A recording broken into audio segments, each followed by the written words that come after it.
Oh, my. Here's my problem with him running Raw. If Cena would have came out and said, hey, the way they open up Raw, they should have had Cena come out and say, all right, we won. I'm going to have Daniel Bryan run Raw tonight because I give him permission to run it. It's not like, there was no interaction with him and Bryan. Yeah. He just comes out and says, all right, I'm running Raw. I mean, yeah. I didn't like that. Here's the thing. And we'll move on from this, but thank you for telling us when we can move on. The Bryan thing. So, is this meaning that he's going to be injured, or he's too injured that he won't be back by Royal Rumble? Because I feel like they had to make him relevant because I think it was just one night thing. I don't think he'll be back again. Well, I just feel like he's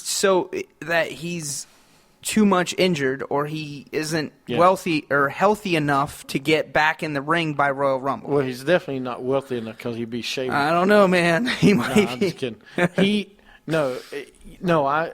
see what you're saying. I don't think he is healthy enough to be back by TLC. I don't think he'll be back by the Rumble. Okay. I might be wrong, but we'll see. Anyway, Daniel Bryan is charged running Raw. He brings out Team Authority. Bryan puts Rollins versus Cena and Ziggler, but he gives the WWE Universe of the option of picking his partner. It could be Mark Henry and Kane and Noble or something like that, and then it could be J&J Security to help out. Mark Henry and Luke Harper. Oh, okay. Luke Harper was in both A and B, which made no sense. Right, yeah, that was horrible. Anyway, the only one anyone cared about was J&J Security. By the way, please stop calling them J&J Security. Why? They can't protect a mouse. But that's cool. That's why. That's why they're J&J Security. They couldn't protect Alvin and the Chipmunks. It's like JBL said. They were trained by Team 6. They were trained by SEAL Team 6, all right? They were trained in security. You mean the Dolphins? Yeah, the Dolphins at SeaWorld. Yeah, that's who they were trained by.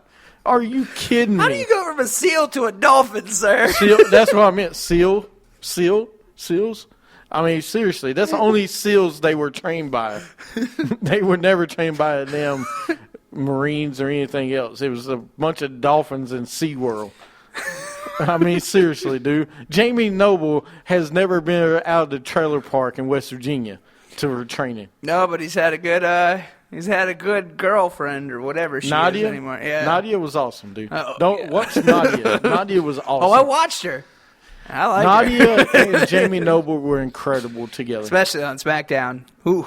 Back in the day. But J&J Security did not even deserve to be on this list. Anyway, Bryan takes Director of Operations from Kane. He makes him the Director of Concessions. Yes, great. A guy brings him a tub of concessions. So he leaves with that. That's wonderful. That's great. I'd rather see him doing that. Bryan then puts Harper versus Ambrose for the Intercontinental title. Bryan then puts Henry versus Ryback in a match. And then Bryan then mocks Henry by saying, that is what I do. Ryback comes out and attacks Henry. And then they go commercial. They come back. I'd rather seen them do something else with Daniel Bryan this week. Yeah. The way they gave him the authority. I have to admit, and you're probably going to tell me no, but I feel like his mic skills are getting a tad better. No. Just it tad. feels the same, dude. How does it feel? It feels the same to me. He's talking more because normally when he talks, he says like 3 words and he's out of breath. That's what it feels like. Yeah. All right, we're going to take a break, come back, and finish up Raw, okay? All right. You're listening to Wrestling with Attitude.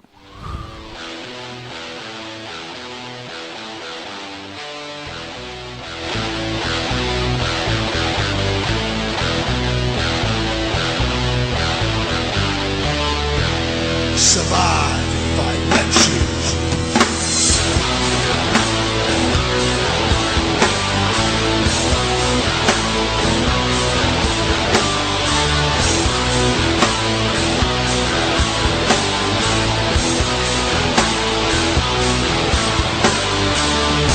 Survive if I let you.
This is Little Steven from Wrestling with Attitude.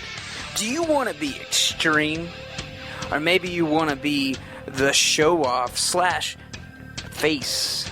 Or maybe you want to be the intellectual savior of the masses? Or, if you're really up to it, you could be the 6-month champ. Doesn't matter what you want to be, but you can find it all right here at Wrestling with Attitude. Go to our website at wrestlingwithattitude.com. Like us on Facebook. Also tweet us at WWA Show. Wrestling with Attitude. That's where the big boys play. Makes our day. Makes our day. All right, welcome back to Makes Wrestling our day. Attitude. In case you didn't hear, it makes our day not to listen to that. It makes our day. Sweeper. No, it makes our day not to have to listen to that. Nah, because we listen to it every day. All right, next up on the show, before we went to break, we were talking about Daniel Bryan being a bully. Wait, I seriously hope they fix that. I mean, he cannot be a bully like that. Yeah.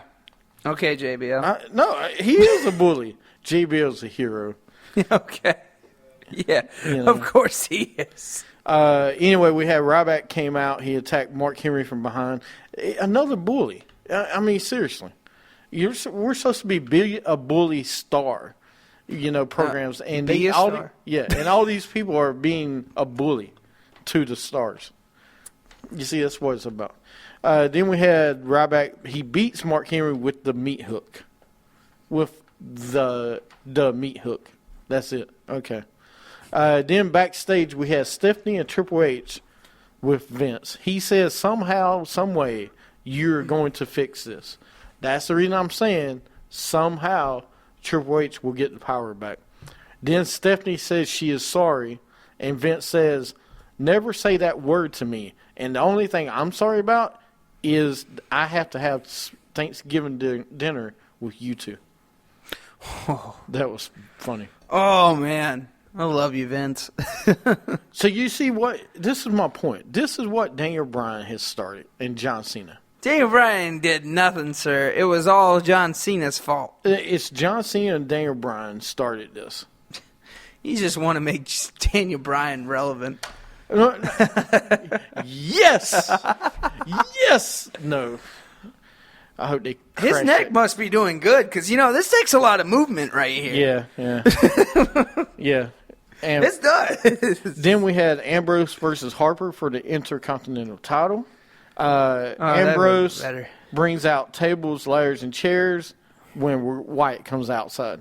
Wyatt hits Sister Abigail on Ambrose, and the match ended in no contest because I never heard the bell ring. Did you? I heard it ring. Yeah, because they had a match, and then Wyatt comes out. They had No, they had a match to start the match, but they never actually had a. Oh, you mean the bell never actually rang? Well, no, I mean it was a no disqualify or it was a disqualification. So No, okay, winner via DQ, Dean Ambrose. yeah. Okay. So I mean it doesn't matter for No. the championship. No, it's not, but still. After the match, of course, Wyatt returns the favor, dumping chairs and ladders and everything else on top, chairs on top of them because it's at the announce table. And they have a match at TLC. So what are they gonna do next week? Tables, and then the next week ladders, Yeah. and then just keep going. Yeah, pretty much. We had another New Day promo with Big E. Next week those. they premiere. Cannot wait. Yeah, I want to see what they do. Then we had, and thank you WWE for not having Grumpy Cat on again. At least we got somebody that can talk. Not a lot better, but it's better Get than her it was. done. Yeah. Next up, we have Santino with Larry the Cable Guy, which they are promoting the new movie Jingle All the Way 2, which comes out next week. It's like Larry the Cable Guy said. He goes, "This one starts with the last movie end on the shelf." Is that what he said? He goes in the department store shelf on the DVD shelf. Wow, that's great. So Santino comes out with Larry, And Larry comes out with a mask and completely nothing else. He was the fat Rey They're shirtless. Mysterio. Yeah. Anyway, they come out. They're sitting at the announcer's table during Stardust and Goldust and Miz versus Miz and Mizdow. Miz and Mizdow comes out. Miz with the titles. Mizdow comes out with the stunt titles. This is great. When they come out, there's a big Mizdow chant begins. Miz hits the skull-crushing finale for the win. After Mizdow is pretty much controlling the whole match. After the match, they go to each turnbuckle like champions usually do. Miz holds the real belts, everybody boos. Mizdow holds his, everybody cheers. It's great. That was awesome. Mizdow is doing a great job. I can't wait to see. Sooner or later, Mizdow is going to turn on him. We might see this at WrestleMania. No, it'll be over. You don't think so? It'll be over by TLC. I don't think they'll keep this going through TLC. I mean, they could milk this as long as they want to. I could see him doing it. I don't think they will milk it. No, because people will get sick of seeing Miz winning the way he's winning. Yeah. I mean, if Mizdow wins one week, the Miz next week, that's fine. But I think the way it'll be, they'll try to have the Miz win 2 or 3 matches in a row, and it'll just everybody be like, all right, we want to see Mizdow, not the other guy. Well, they just buried, Stardust and Goldust. I mean, what are you going to do with these guys now? You can have a rematch with them.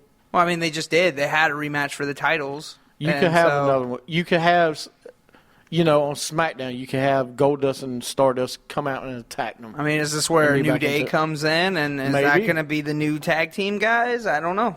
Maybe. We'll see. I mean, we still got Slater Gator. Anyway, yeah, we'll talk about that later. Kane is at the concession stand. His concession manager comes up and tells him if any chips go missing, he will have to pay for it out of his check. And if anybody believes that, good luck. I did. The funny part about this whole thing is she tells him about, I heard you like to heat fire, and the whole...